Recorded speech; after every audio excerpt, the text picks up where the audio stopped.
1971년 12월 2일 아랍에미리트가 공식적으로 설립된 날이었고 그들에게는 기쁜 날이었어야 했습니다. 그러나 이틀 전 이란의 악행으로 아랍에미리트는 하루 만에 철천지 원수가 됐습니다. 11월 30일 아침 이란군이 아부무사, 그레이터 툼브, 레서 툼브에 상륙했습니다. 이 섬들은 아랍에미리트가 영유권을 주장했습니다.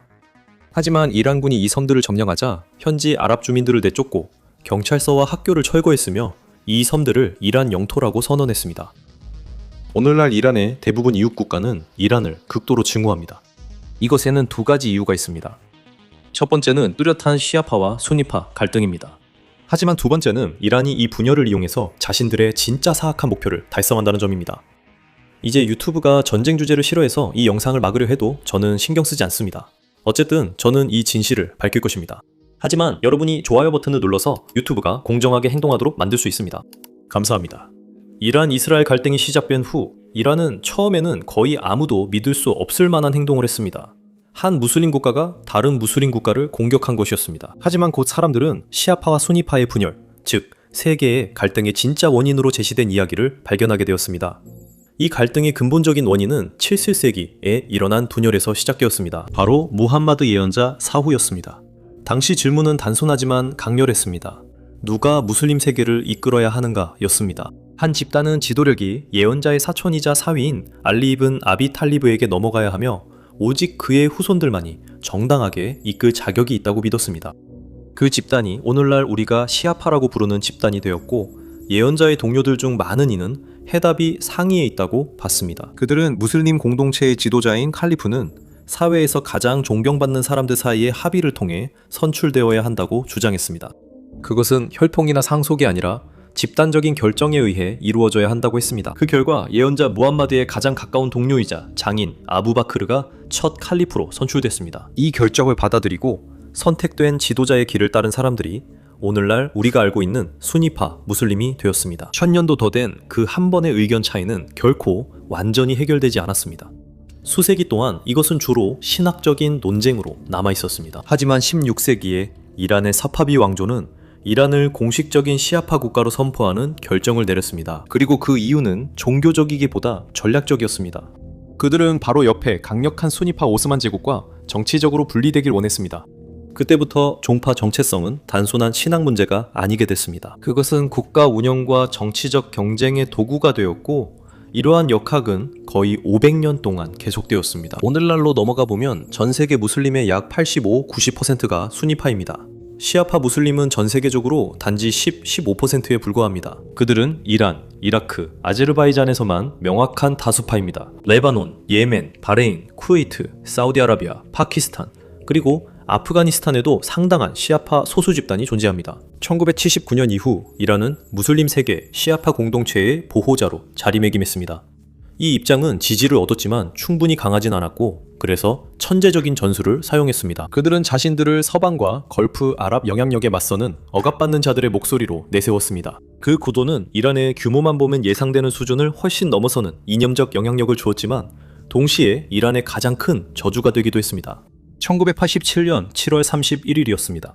메카에서 진행된 하지 순례 도중 이란 순례자들과 사우디 보안군 사이에 충돌이 발생했습니다. 이 사건으로 400명 넘게 사망했습니다. 충돌은 이란 시위대가 하지 기간 허가 없이 시위를 벌이면서 발생했습니다.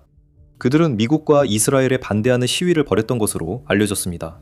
이로 인해 폭동과 압사 사고가 발생했습니다. 그리고 이 사건은 사우디와 이란의 관계를 악화시켰습니다. 이란인들은 보복으로 테헤란 대사관들을 파괴했습니다. 이 사건은 두 나라 사이에서 가장 심각한 분쟁 중 하나였습니다. 사우디아라비아와 이란은 단순한 정치적 경쟁자가 아니라 더 큰 무언가를 두고 경쟁합니다. 그들은 이슬람 세계의 진정한 지도자로 인정받기를 원합니다. 사우디아라비아는 메카와 메디나의 두 성지를 관할하고 있어 수니파 이슬람 세계에서 왕국에 독특한 종교적 권위를 부여합니다.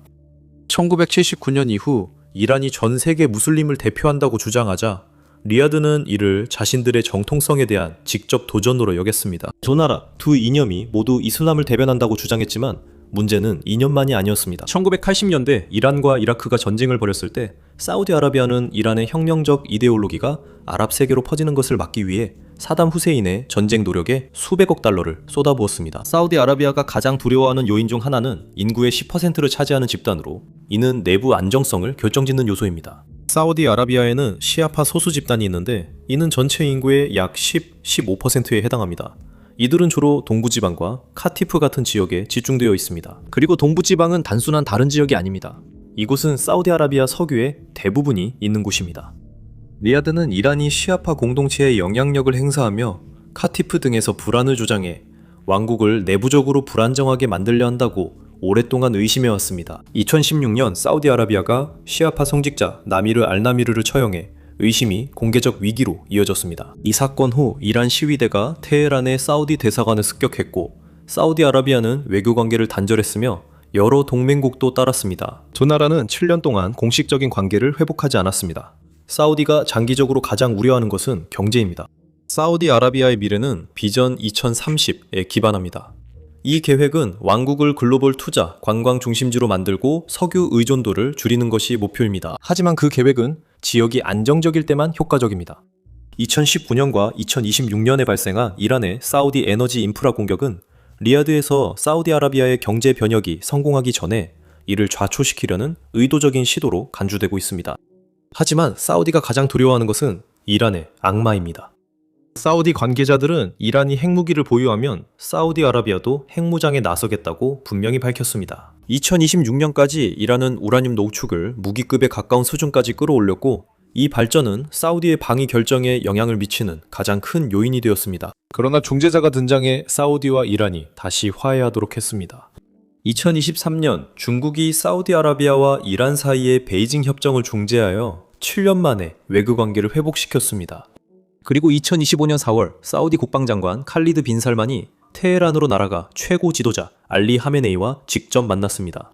겉으로 보기에는 양측 모두 공개적인 충돌보다는 관리된 경쟁을 선택한 것처럼 보였습니다. 이 경쟁에는 양면이 있으므로 이란이 사우디아라비아를 어떻게 보는지 이해하는 것이 중요합니다.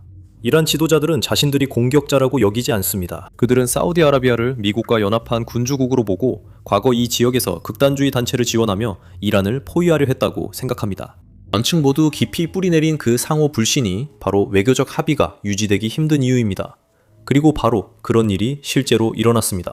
2026년 2월 미국과 이스라엘이 이란을 공격한 후 이란은 사우디아라비아가 서방의 군사작전을 지원하고 있다고 주장하며 사우디 도시들을 향해 미사일과 드론을 직접 발사해 대응했습니다. 베이징 협정을 통해 재건된 모든 것은 거의 즉시 무너졌습니다. 하지만 이란의 숙적 중 하나는 며칠이나 몇 주가 아니라 8년 동안 수백만 명의 피를 흘리게 한 존재입니다. 이란 이라크 전쟁은 8년 동안이나 잔혹하게 계속되었습니다.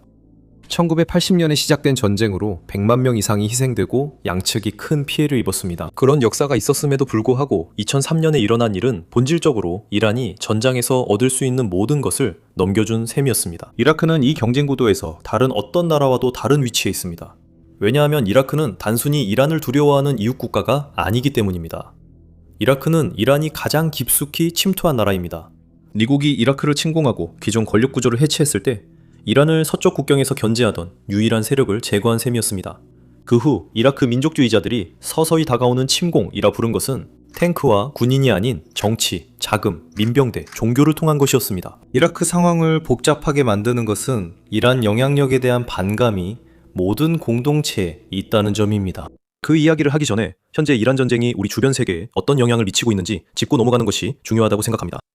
금과 은은 지난 한 주 동안 강한 상승 돌파를 보였습니다. 2020년 20조 달러에서 2027년 35조 달러로 75% 상승할 것으로 예상되는 견고한 명목 GDP 성장과 약 4% 수준의 구조적으로 높은 인플레이션 환경에서 하트넷은 귀금속을 포함한 원자재의 강한 순풍이 불고 있다고 강조합니다. 따라서 우리는 여러분께 주목할 만한 소유 구조를 가진 완전히 새로운 회사를 소개하고자 합니다. 이사회, 경영진, 그리고 가까운 관계자들이 약 30%를 보유하고 있고 기관 투자자들이 추가로 30%를 보유하고 있어 전체의 60%가 안정적인 투자자들 손에 있습니다. 이는 비전에 대한 신뢰를 나타낼 수 있습니다. 이번에 처음 소개하는 회사로 오늘 영상의 스폰서인 캐나다 골드필즈 디스커버리 CGM XF입니다. 피델리티, 슈왑, 인터랙티브 브로커스, 이트레이드 등 일부 증권사에서 확인할 수 있습니다. 제가 보기에 직접 조사와 캐나다 골드필즈 디스커버리 코퍼레이션 연구 시 4가지 주요 주제에 집중하는 것이 핵심입니다. 인상적이고 검증된 경영진, 오랜 기간 동안 시추가 이루어지지 않았던 최상위 관할권의 금 프로젝트, 곧 시작될 시추 승인을 받은 초기 단계, 그리고 내부자 및 경영진이 30%를 보유하고 있으며 기관 투자자도 30%를 보유하고 있습니다. 노스웨스턴 온타리오는 최상위 관할권으로 레드레이크, 티민스, 햄로, 머슬 화이트와 같은 광산지대에서 2억 트로이온스가 넘는 금이 역사적으로 생산된 곳입니다. 캐나디언 골드필즈 디스커버리는 부채가 없고 450만 캐나다 달러의 현금을 보유하고 있으며 허가도 이미 받아두었고 곧 시추 프로그램을 시작할 예정입니다. 이 젊은 회사 역사상 첫 번째 시추입니다. 이 프로젝트는 현대적이고 체계적으로 시추된 적이 없습니다. 과거 작업은 14km에 이르는 이 시스템의 극히 일부만 살폈을 뿐입니다. 지금이 이 프로젝트를 처음 제대로 살펴보는 순간입니다. 불과 지난주에 유가가 급락하면서 전체 금광 주식 섹터가 대규모 랠리를 시작했습니다. 그러니 캐나다 골드필즈 디스커버리 종목 코드 CGMXF에 대해 꼭 조사해 보시기 바랍니다. 이라크 인구의 약 60%가 시아파입니다. 현재 이라크 정치를 지배하고 있는 많은 정당들과 무장 세력들은 테헤란과 이란 혁명 수비대 IRGC와 직접적인 재정적, 조직적 연관을 맺고 있습니다. 이로 인해 이란은 이라크의 외교 정책, 안보기관, 에너지 부문에 동시에 영향력을 행사할 수 있습니다. 그 영향력의 가장 눈에 띄는 수단은 인민동원군, 즉 PMF입니다. 이들은 주로 시아파 민병대로 원래 이슬람 국가 IS와 싸우려고 결성됐습니다. 이들은 ISIS를 물리치는데 실제로 중요한 역할을 했지만 전투가 끝난 후에도 해체되지 않았습니다. 대신 이라크 국가 내에 뿌리내린 권력 중심이 되었습니다. 하지만 이들 중 많은 단체들은 이라크 총리가 아니라 테헤란의 지시를 따릅니다. 이 문제는 매우 심각해져서 2026년 미국 국방수권법은 미국의 이라크 안보 지원을 이라크 정부가 이러한 민병대들을 통제하는 것을 조건으로 명시했습니다. 그리고 이 정치적 싸움에서 희생당하는 사람들은 이 일과 아무런 관련이 없는 사람들입니다. 이라크 수니파 소수파는 이란 지원 민병대가 전략적 지역에서 활동하는 것을 지켜보며 테헤란이 종파 정체성으로 수니파를 체계적으로 몰아낸다고 두려워합니다. 그들은 이란 개입을 단순한 정치 문제가 아닌 존재 위협으로 여깁니다. 이라크 시아파 내 상황은 외부에서 보는 것보다 더 분열되어 있습니다. 무흐타라 알사드르가 이끄는 이들을 포함한 상당수의 이라크 시아파는 이란식 통치 모델을 적극적으로 거부하고 있습니다. 그들은 이란 체제를 이라크에 복제하기 원치 않습니다. 그들의 입장은 분명합니다. 그들은 이란이 이라크를 자국 상품의 세계 시장이자 전쟁의 전장으로 만들고 있다고 비난합니다. 하지만 모두를 연결하는 것은 그들이 생존을 위해 의존한다는 점입니다. 2026년까지 이란은 물과 가스를 정치적 압박도구로 활용해왔습니다.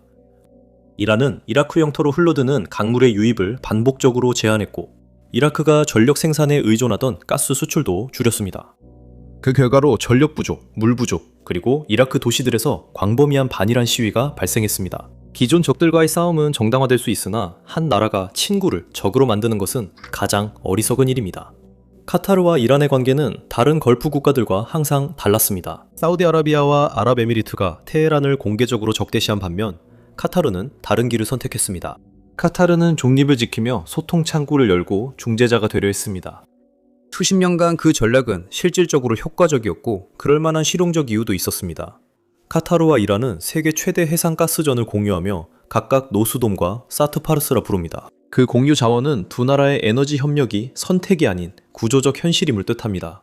소중한 자산을 공유하는 나라와 공개적으로 갈등할 수 없습니다. 그 논리는 2017년 사우디아라비아, 아랍에미리트, 바레인, 이집트가 카타르를 전면 봉쇄하며 심각한 시험대에 올랐습니다. 그들은 카타르가 이란과 너무 가깝다고 비난했습니다. 카타르는 결국 그 관계에 더 의존하게 됐습니다. 이란은 카타르 항공기와 선박에 영공과 항구를 개방하고 봉쇄 중 식량도 공급했습니다. 그로 인해 카타르는 2021년에 봉쇄가 끝난 이후에도 테헤란과의 관계를 유지할 강력한 실질적 이유가 생겼습니다. 위기 후 카타르는 중재자 역할에 더 집중하게 됐습니다. 카타르는 2015년 이란 핵 합의를 환영했고 대립보다는 지역 대화를 촉구했으며 다른 걸프 국가들이 모두 반대 방향으로 움직일 때에도 테헤란과 실질적인 외교 관계를 유지했습니다. 카타르는 이란이 신뢰하는 유일한 국가라는 점이 이 지역에서 카타르에 특별한 가치를 준다고 진심으로 믿었습니다. 그러나 2025년에 그 믿음은 무너졌습니다. 이스라엘이 이란의 남부 파타르 가스전을 공격하자 이란은 적과 중립국을 구분하지 않고 보복하겠다고 위협했습니다. 오랫동안 이란의 적이 되지 않으려고 애써왔던 카타르는 결국 공격의 한가운데 놓이게 되었습니다. 2026년 3월 18일, 이란의 장거리 미사일이 라스라판 산업도시를 타격했습니다. 이곳은 세계에서 가장 큰 LNG 시설이자 카타르 경제의 핵심입니다. 이 공격으로 큰 피해가 발생했으며 전 세계 LNG 공급의 약 20%가 중단됐습니다. 카타르 에너지는 불가항력을 선언했습니다. 구와 국제적 영향력이 인프라에 의존하는 국가에게 이번 일은 단순한 군사 공격이 아니라 카타르의 존재 자체를 겨냥한 공격이었습니다.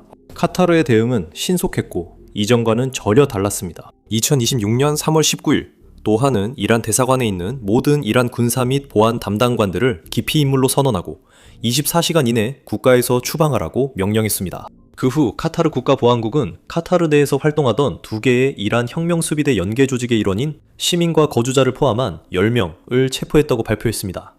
카타르가 자국 내 이란 대리 세력 활동을 공개 인정한 것은 이번이 처음이었습니다.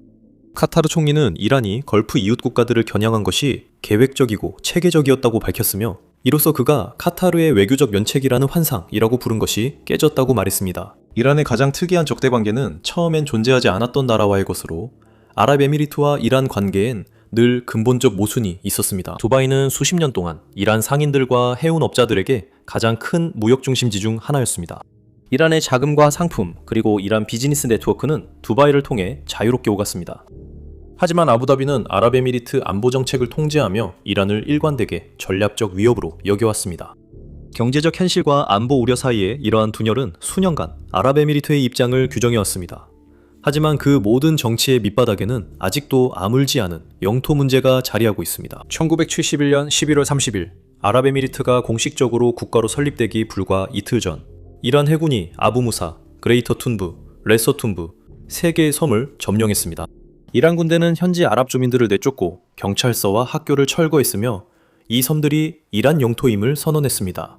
아랍에미리트는 수십 년간 이 분쟁을 국제사법재판소로 가져가려 노력해왔습니다. 이란은 매번 거부하며 이 섬들이 자국 영토의 불가분의 일부라고 주장했습니다.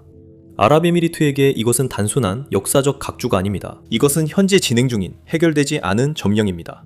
섬 문제를 넘어서 아랍에미리트는 이란에 대한 제재를 지지했고 예멘에서 후티 반군에 맞서 사우디가 주도하는 연합군에 합류했습니다. 아랍에미리트는 이란 미사일 위협에 대응해 첨단 방공 시스템에 수십억 달러를 투입했습니다. 예멘에서 발생한 후티 반군의 공격은 특히 우려스러웠습니다. 왜냐하면 이 공격들이 아랍에미리트 경제의 기반이 되는 운송 및 물류 네트워크를 직접적으로 겨냥했기 때문입니다. 2026년 아랍에미리트는 걸프 지역에서 공격을 가장 많이 받았습니다.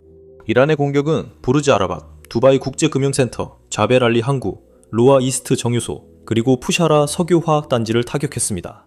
이들은 무작위로 선택된 목표가 아니었습니다.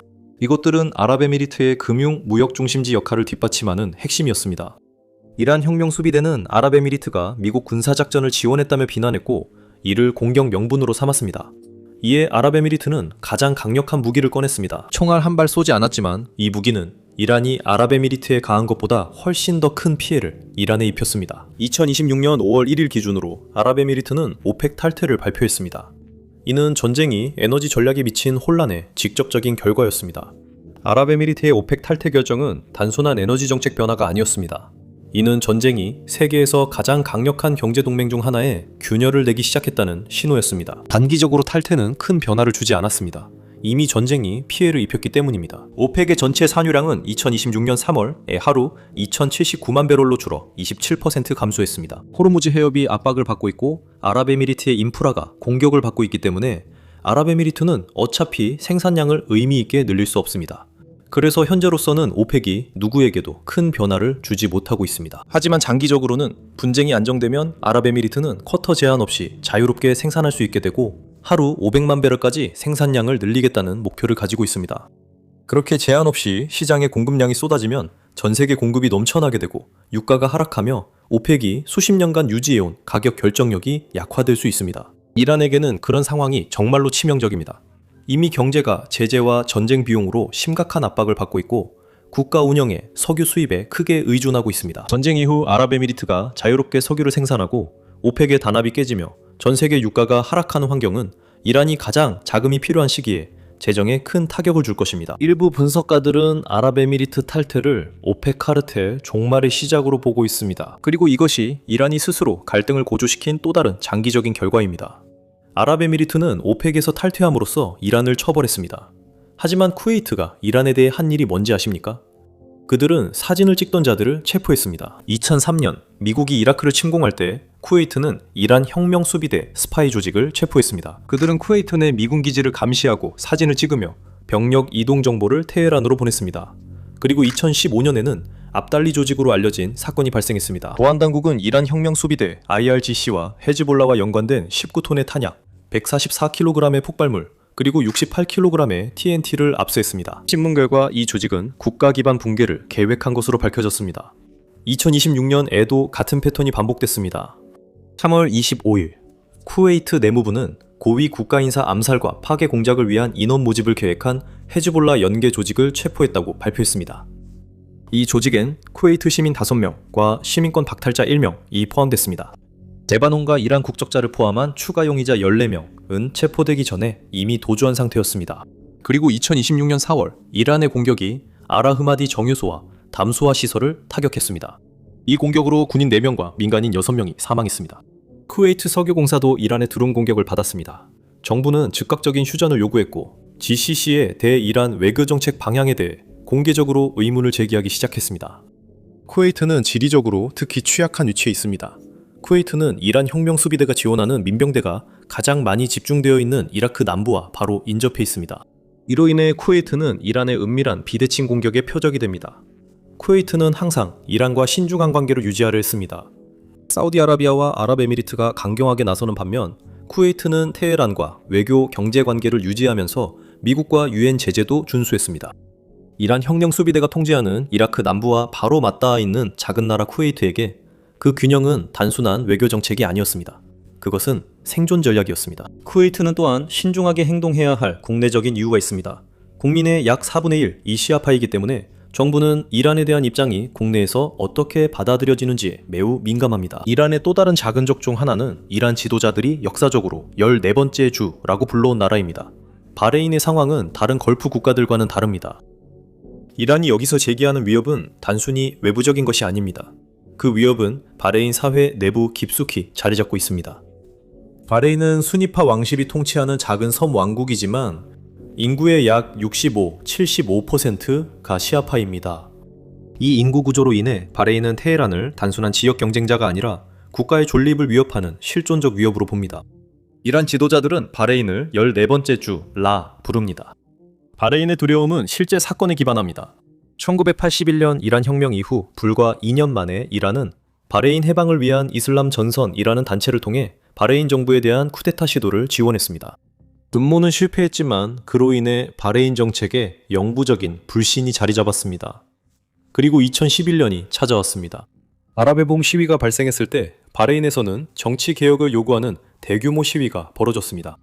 정부는 사우디가 주도하는 페닌슐라 실드 부대의 지원을 받아 그 운동을 진압했고 전체 봉기를 국내 정치 시위가 아닌 이란이 지원한 전복 시도로 규정했습니다.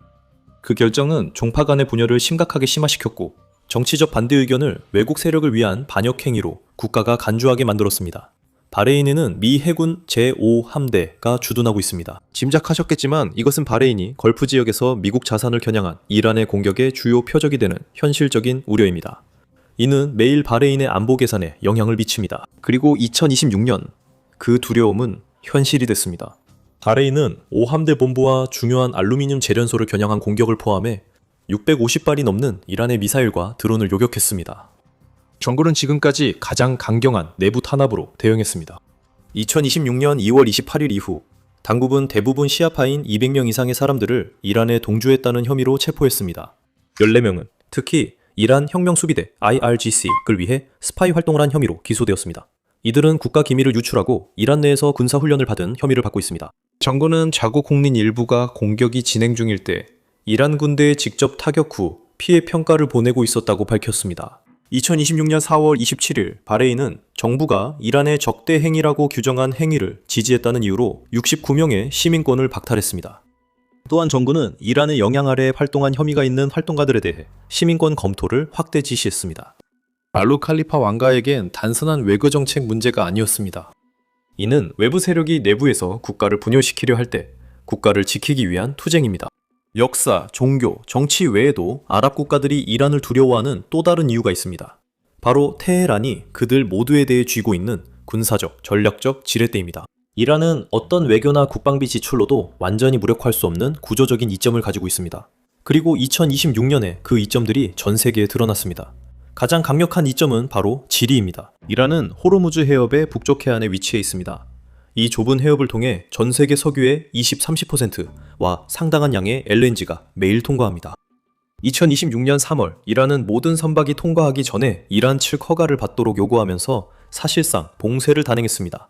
대부분의 선박 운항이 중단되었습니다. 카타르의 LNG 수출이 발이 묶였고 브렌트유 가격은 거의 즉시 배럴당 120달러를 넘어 급등했습니다. 사우디아라비아와 아랍에미리트는 우회 파이프라인이 제한적으로 있지만 쿠웨이트와 카타르 같은 국가는 실질적인 대체 경로가 없습니다. 이란은 심각한 경제적 피해를 입히기 위해 단 한 발의 미사일도 발사할 필요가 없었습니다. 그저 자신이 위치한 지리적 이점을 이용했을 뿐입니다. 하지만 생존에 관해서라면 걸프 국가들은 담수의 70%에서 90%를 해안가의 해수 담수화 시설에 의존하고 있습니다. 그 시설들은 걸프 해안에 노출되어 이란 미사일과 드론 사정거리 내에 있습니다. 2026년 이란은 여러 시설을 공격 대상으로 삼았으며 수년간 사이버 작전으로 GCC 수도 시설 시스템을 탐색해왔습니다. 지속적인 중단은 단순한 불편함에 그치지 않습니다. 이는 동시에 가정, 산업, 그리고 석유 및 가스 부문을 마비시킬 것입니다. 걸프 지역 주민들은 수도 인프라 공격을 민간인에 대한 전쟁으로 봅니다. 군사적으로 수치글은 불편한 현실을 보여줍니다. 이란의 탄도미사일 비축량은 2,500기 이상입니다. 2026년 분쟁 동안 쏟아지는 공격의 규모는 걸프 지역 방공 시스템을 거의 즉시 한계까지 몰아붙였습니다. UAE와 쿠웨이트는 패트리엇 요격 미사일 재고의 약 75%를 소진했습니다. 바레인은 약 87%를 소진했습니다.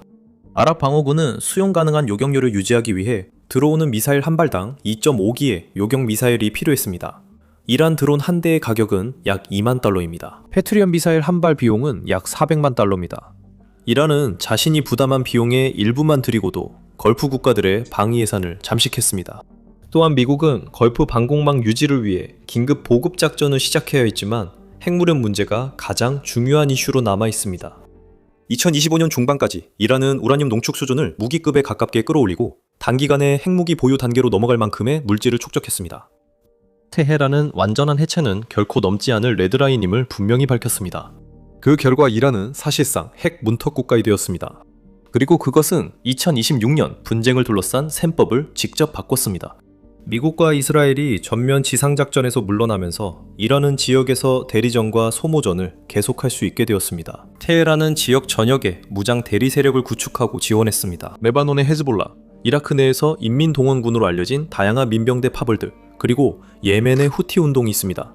이란은 이런 단체들을 통해 국경을 넘어 영향력을 행사하고 경쟁 정부를 압박하며 해상로를 교란하고 에너지 인프라를 공격하는 능력을 갖췄습니다.